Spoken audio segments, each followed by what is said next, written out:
Welcome everyone to another episode of World Gone Weird. Buckle up because it's about to get strange. Today we're diving into a topic that's been bubbling under the surface of several larger issues, kind of a confluence of chaos, if you will. Oh, goody. More existential dread with the side of global meltdown. Can't wait. Let's try and stay positive, Sarah, even if it's a challenge. I think this is a really important area to explore. It really touches on youth mental health and broader societal issues. Important, maybe. Overblown? Probably. I mean, come on, are we really going to blame crypto and sports betting for all the world's problems? There were problems long before this. Okay, let's not start with it's not that bad defense just yet. We're talking about the unintended consequences of globally accessible, extreme cryptocurrency-fueled sports betting, especially on younger demographics. We're talking gambling apps tailor-made to hook them, algorithms designed to escalate addictive behavior, and the potential impact on everything from education to social skills. Exactly. It's not just about the gambling itself, it's about the way it's being delivered. The gamification of addiction, the hyper-targeting of vulnerable young people, and the added layer of crypto, which makes it all feel more abstract and less real money. So you're saying my chances of becoming a crypto millionaire by betting on hamster races are slim? Shocking. Hamster races? Is that actually a thing? See, this is what I mean. People are responsible for their own choices. If they're betting on hamsters, that's on them, not some nebulous algorithm. I think it's a bit more nuanced than that, Jimmy. It's not about absolving individual responsibility. It's about understanding the manipulative environment that's being created. Look at how these apps are designed. They use variable reward schedules, personalized push notifications, and social pressure to keep users engaged. That's not just offering a service, that's actively exploiting vulnerabilities in the human brain. And let's be real, the crypto angle is huge. It bypasses traditional banking regulations, makes it harder to track transactions, and gives these apps a veneer of futuristic coolness that appeals to younger users. Plus, the volatility of crypto adds another layer of risk and excitement, which can be incredibly addictive. So, it's like regular gambling, but with extra steps and a higher chance of losing all your money. Sounds about right for the 21st century. Okay, but where's the evidence of widespread damage? Are we seeing a generation of kids dropping out of school to become professional crypto gamblers? I haven't seen the stats. It's not always about dropping out of school, Jimmy. It's about subtle shifts in behavior, priorities, and mental well-being. Studies are starting to show correlations between excessive gambling app use and increased anxiety, depression, and social isolation, especially in younger people. It becomes a feedback loop. Lose money, feel bad, gamble more to try and recoup losses, feel even worse. Yes, and think about the opportunity cost. Time spent glued to these apps is time not spent on education, social activities, or developing healthy coping mechanisms. It's stunting their growth in other areas of their lives. So, instead of learning algebra, they're learning how to calculate the odds of a Dogecoin surge. Sounds like a modern education to me. All right, I get the point. There's potential for harm. But isn't this just the latest version of the same old story? Kids getting hooked on something, parents worrying about them. It used to be comic books, then video games, now it's crypto betting apps. It's the circle of life. I see your point, but the scale and accessibility are completely different now. It's not like walking down to the corner store to buy a comic book. These apps are on their phones 24/7, constantly bombarding them with personalized temptations. It's an entirely different level of manipulation. And the social aspect is amplified. They're seeing their friends betting, sharing tips, and celebrating wins or lamenting losses online. It creates a culture of normalization, where gambling becomes just another form of social interaction. Yeah, FOMO, but with more financial risk. Sounds terrifying, honestly. Okay, so what's the solution? Ban crypto? Ban sports betting? Turn the internet off? Good luck with that. Nobody's talking about outright bans. It's about responsible regulation, increased education, and promoting healthier alternatives. We need to regulate these apps like we regulate other forms of gambling with age restrictions, responsible gaming features, and limits on advertising. Exactly, and we need to teach kids about the risks of gambling, the manipulative tactics used by these apps, and the importance of financial literacy. It's about empowering them to make informed choices, not just shielding them from temptation. Financial literacy taught by a government that's currently trillions of dollars in debt. That's rich. That's a fair point, Sarah, but I still think personal responsibility is key. Parents need to be more involved, monitoring their kids' online activity and having open conversations about these issues. Absolutely. Parental involvement is crucial, but let's not pretend that every parent has the time, resources, or knowledge to effectively monitor their kids' online lives. We need systemic solutions, not just individual fixes.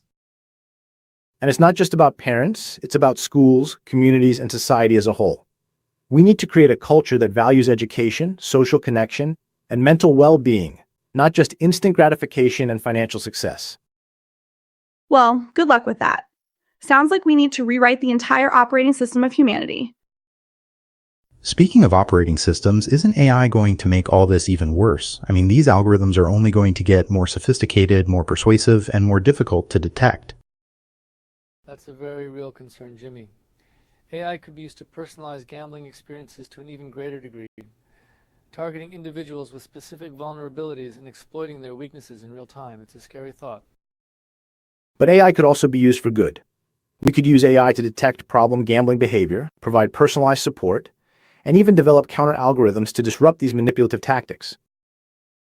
So, it's AI versus AI in the battle for our souls. Sounds like a sci-fi movie waiting to happen. And who's going to regulate that? The same government that can't balance a checkbook. It's a complex problem with no easy answers, but we can't just throw our hands up and say it's hopeless. We need to start having these conversations, raising awareness, and demanding action from policymakers and tech companies. And we need to remember the human element. These aren't just abstract numbers on a screen. These are real people with real lives and real potential. We need to treat them with compassion and support, not judgment and condemnation. Okay, I'll try to be more compassionate, but I'm still betting on the hamsters. I still think it's mostly hot air. But I admit, there are some valid points. The AI aspect is definitely concerning. There's a lot to unpack, and definitely a need to approach this conversation with some measure of skepticism, but if unchecked or misused, a negative impact on society is almost certain. Right. Speaking of unintended consequences, I just read this NPR piece about the attack on that aid convoy in Darfur. 5 UN staff killed, all trying to deliver food to a city facing famine after 2 years of civil war. It's beyond disheartening. Darfur, huh? Another mess. And let me guess, the UN is wringing its hands and issuing strongly worded statements while people starve.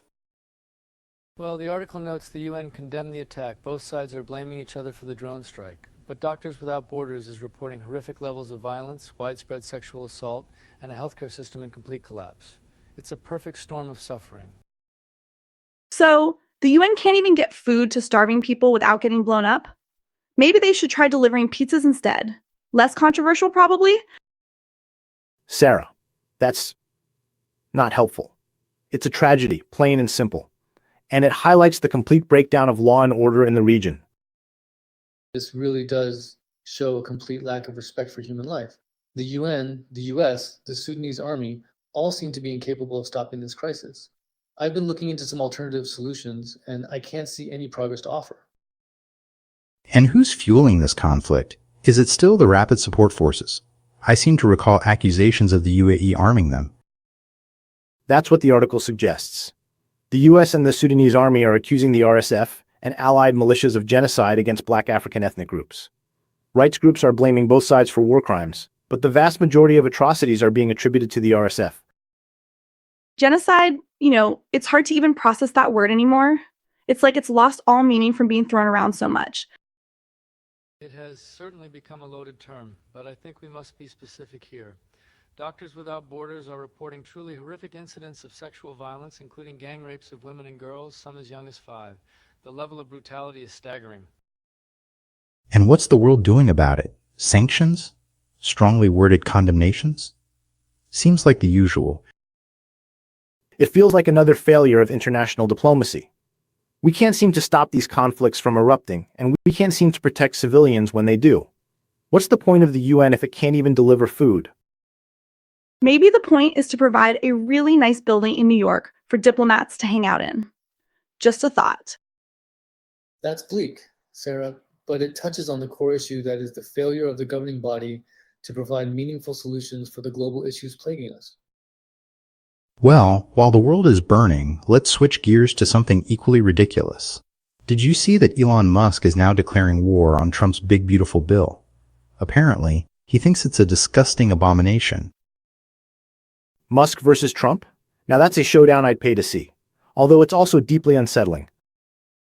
Remember when Musk was Trump's buddy heading up that ironically named Department of Government Efficiency? What happened? He saw the light, realized Trump was bankrupting America, or maybe he just ran out of ketamine and started thinking straight. Who knows?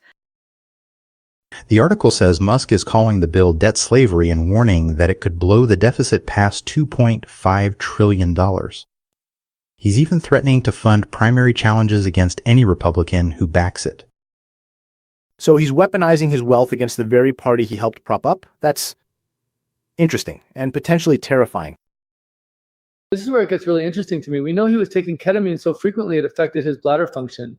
MDMA and psilocybin mushrooms followed, often at private parties across the globe. How much does that affect the decision-making process? This is the person dictating government efficiencies, and there's reason to believe this person isn't in a rational state. From Doge to Doomsayer. I like that. Very catchy. And Trump's response? Shrugging it off, calling it one big, beautiful bill. He even posted a nostalgic screenshot of Musk thanking him for the DOJ appointment. It's like a bad reality TV show. It's hard to take any of this seriously, but the consequences are very real. This bill affects the entire country, and it's being shaped by egos and personal vendettas. Exactly. And the fact that someone who is inside the administration is now publicly denouncing it raises serious questions about the competence and sanity of the entire operation. Competence and sanity? In this political climate? You're asking for a lot, Jesus. Okay, so Musk is against Trump's bill. What's his solution? Does he have a better plan? Or is he just complaining? Musk is being purposefully ambiguous in the article, calling on the public to call their senators, making it a public cry for help. The article suggests he wants a bill that doesn't grow the deficit, which is a noble goal, but how does he propose to achieve it? By cutting taxes for the rich and slashing social programs. We've seen that movie before. So it's a billionaire pissing match over how best to screw over the middle class? Got it. And speaking of things that screw over the middle class, did you see that the Education Department is now accusing Columbia University of failing to meet accreditation standards? What? Columbia? What's that about? Apparently, they're saying Columbia is violating federal anti-discrimination laws by tolerating harassment of Jewish students. This stems from the post-October 7th fallout, obviously. Oh, here we go. Another campus culture war explosion. The Education Department is claiming that Columbia's leadership acted with deliberate indifference towards the harassment. That's a pretty strong accusation. It is. But what does that mean practically? Are they talking about specific incidents? A pattern of behavior? What's the evidence? They're required to notify any member institution about a federal non-compliance finding and establish a plan to come into compliance. If Columbia fails to comply, they could lose their accreditation, which would be a huge blow. So no more federal student loans or Pell Grants for Columbia students. Ouch. That'll definitely get their attention. Is this a legitimate concern about anti-Semitism, or is it just another politically motivated attack on a liberal institution? It's probably a bit of both, to be honest. There are definitely legitimate concerns about anti-Semitism on college campuses, but this administration has a clear track record of targeting institutions they perceive as hostile. Regardless of the motivation, these accusations need to be taken seriously. Universities have a responsibility to protect all their students from harassment and discrimination. Easy to say, harder to do, especially when you're dealing with such deeply entrenched and politically charged issues. Well, Harvard isn't taking it lying down. They're suing the administration over Trump's proclamation to block foreign students. Ah, the plot thickens. What's Trump's justification this time? He's claiming that Harvard is no longer a trustworthy steward of international students, citing concerns about crime rates and extensive entanglements with foreign countries. Entanglements with foreign countries? Is that a euphemism for having students from other countries? It sounds like a pretext for restricting immigration and punishing a university that he doesn't like. Harvard is arguing that the proclamation violates the First Amendment and is retaliatory for the university's opposition to the administration's policies. A judge has already issued a temporary restraining order, blocking the proclamation for now. So it looks like we're heading for another legal battle. This administration does love a good lawsuit. It's like their favorite pastime after tweeting. So we've got a trade war, a campus culture war, and a legal war all brewing at the same time. Is there any good news out there? Well, the Congressional Budget Office is projecting that Trump's tariffs could cut the deficit by $2.8 trillion over the next decade. That sounds like good news, right?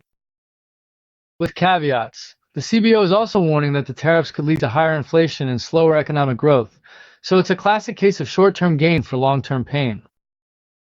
Ah, yes, the old Rob Peter to pay Paul while simultaneously setting fire to the economy strategy. A timeless classic. So basically, the CBO is saying that Trump's tariffs might reduce the deficit, but they'll also make everything more expensive and slow down the economy. Sounds like a win-win, right? It's a complex calculation, and the long-term effects are uncertain. But it's clear that these tariffs are going to have a significant impact on American businesses and consumers. The issue is that there is a lack of historical data to refer back to. The CBO even made that disclaimer. This could have a butterfly effect, a chain of reactions that could cause an economic catastrophe the likes we've never seen before. Well, at least it'll be interesting. I'm stocking up on popcorn. So, to recap, we've got a failing state in Darfur, a billionaire feud over the national debt, a campus culture war, and a trade war. Is that about right? Sounds about right. Just another day in the world gone weird. Yeah, it's tough. A lot of what we discussed today touches on a lack of competence, a lack of data-driven analysis, and potential harmful outcomes. I encourage everyone to stay skeptical and continue to question what's going on. Until next time. Stay weird, everyone. But not too weird. Try to stay sane out there. And remember, even in the darkest of times, there's always hope for a better future. We just have to keep fighting for it.